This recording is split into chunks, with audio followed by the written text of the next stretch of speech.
Olá, tudo bem com você? Eu gostaria de trazer uma meditação para nós. Está em Atos 9, 18. Depois você lê com calma, com tranquilidade. Foi aquilo que nós conversamos no nosso último encontro sobre a conversão do apóstolo Paulo. E o tema que nós usamos era sobre nova direção. O que nós vemos ali, na primeira parte que nós conversamos, é que o apóstolo Paulo ele estava em um momento de cegueira, de tremenda escuridão, porque ele tinha uma religião, mas uma religião que não tinha mudado o seu coração. Ele respirava morte, ele respirava perseguição, e nós sabemos que mesmo nessa escuridão, Paulo ele era sincero. O Paulo acreditava de coração que estava servindo a Deus com sinceridade e fé. Mas lá no fundo nós sabemos que, como todo mundo, ele estava na busca da verdade. Porém, essa religião o fez perseguidor, fez aquele que aprovava morte, encarceramento em nome da fé, trazendo realmente uma fé zelosa, sem amor. Mas no momento em que Paulo está indo para Damasco, após essa esse pedido de carta aos sacerdotes daquela época, ele recebe uma iluminação sobrenatural que vem do céu, uma luz do céu. O Paulo, que tem uma religião sem zelo, uma religião que não muda o coração, mas que traz ódio, que traz raiva, que persegue aquele que é diferente, no caso os cristãos, que eles acusavam os cristãos naquele momento de heresia, o Paulo recebe uma iluminação sobrenatural, ou seja, a luz do céu. Ou seja, ele tem um encontro intenso com Deus. E esse encontro intenso com Deus mudaria a sua vida, mudaria a sua história. E essa luz representa nada mais do que essa experiência com a presença de Deus. E aquela escuridão agora é substituída pela iluminação da sua mente. Ele recebe a clareza espiritual, ou seja, uma transformação que procede de cima. E aí nós vemos que Deus está revelando sua graça. Deus busca o apóstolo Paulo através da graça, através da sua presença. E quando Paulo, que estava na escuridão, ele recebe essa iluminação sobrenatural do céu, ele vai tomar conhecimento da sua realidade, da sua espiritualidade verdadeira.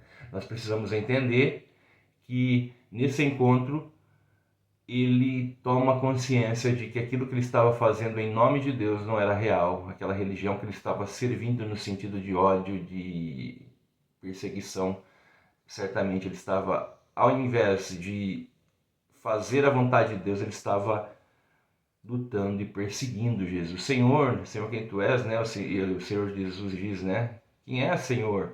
E Jesus diz para ele, você está me perseguindo, Paulo, trazendo para as palavras de hoje, né?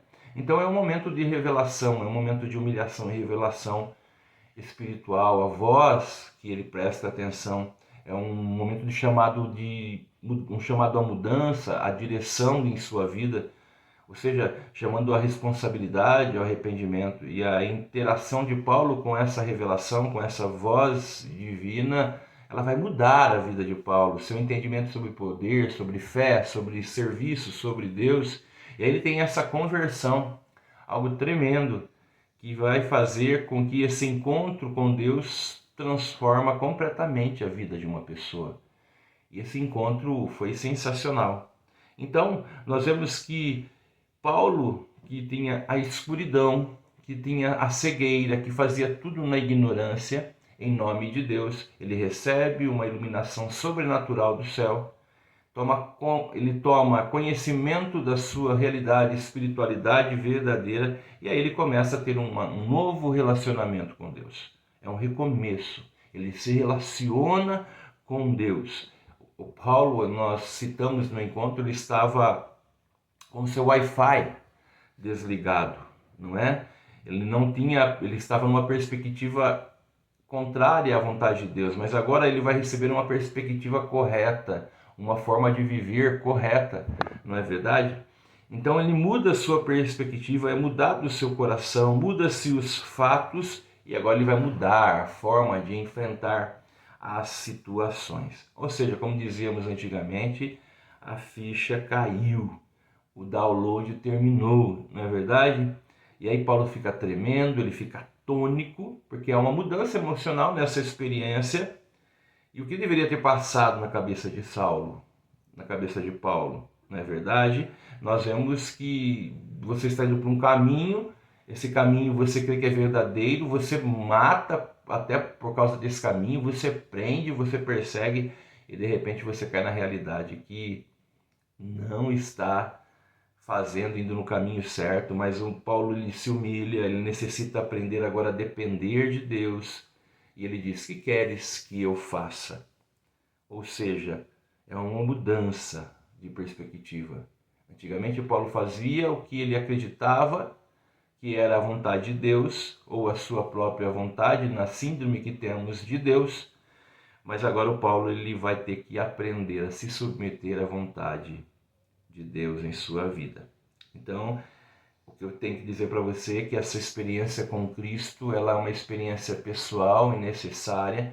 Nós vemos o caso de Nicodemos e de João, que no capítulo 3, importa-vos nascer de novo, nascer do alto, para entender o reino, para que Cristo venha morar no seu coração, para que você realmente receba o Espírito Santo e tenha uma nova caminhada, estar sobre uma nova direção, a direção do Espírito. Então Paulo vai ter um momento de reflexão, e esse momento de reflexão é aprender a ser guiado. Paulo está descobrindo que ele é vulnerável, e isso acontece no encontro com Cristo. Quando nós encontramos com Cristo verdadeiro, como Senhor e Salvador Jesus Cristo, nós vemos a nossa humanidade, a nossa vulnerabilidade. E aí, quando nós temos essa vulnerabilidade, que reconhecemos que somos pecadores e que precisamos nos arrepender diante do Senhor, certamente nós começamos um bom relacionamento com Deus. E a graça está disponível, e esteve disponível para encontrar Paulo, está disponível para encontrar a sua vida e a viver a simplicidade da vida na caminhada, na comunhão com o Senhor. Então, o Paulo, ele tem essa experiência sensacional.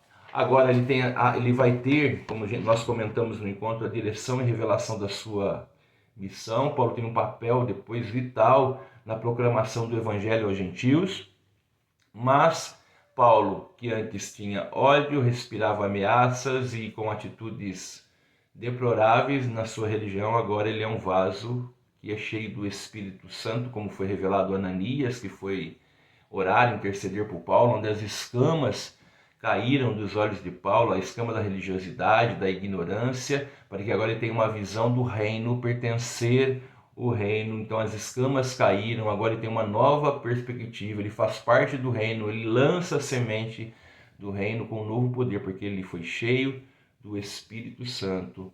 Ele ficou 3 dias ali de jejum, ele recebe essa oração e ele é um vaso cheio do Espírito Santo. Eu quero deixar esse resumo desse capítulo para você meditar depois e pensar que nós precisamos avaliar quem está dirigindo as nossas vidas. Nós precisamos avaliar quem está na direção da nossa vida. E Cristo, ele veio, o Verbo se fez carne, ele morreu e ressuscitou, ele retornou ao Pai e nos deu a possibilidade da salvação, de reconhecermos que somos pecadores. Ele morreu no nosso lugar, nos trouxe redenção, nos deu a capacidade e o poder, quando cremos nele em arrependimento, que ele é Senhor e Salvador, de nos tornarmos filhos de Deus e dar um novo sentido de vida, de viver no reino, na visão do reino, na cultura do reino, na experiência do reino. Então, que você faça uma reflexão, que o Espírito Santo possa falar muito mais do que eu estou falando para você. Mas o Paulo tinha uma direção, dirigido pela sua religião sem zelo, pela sua ignorância, mas ele recebe a clareza espiritual.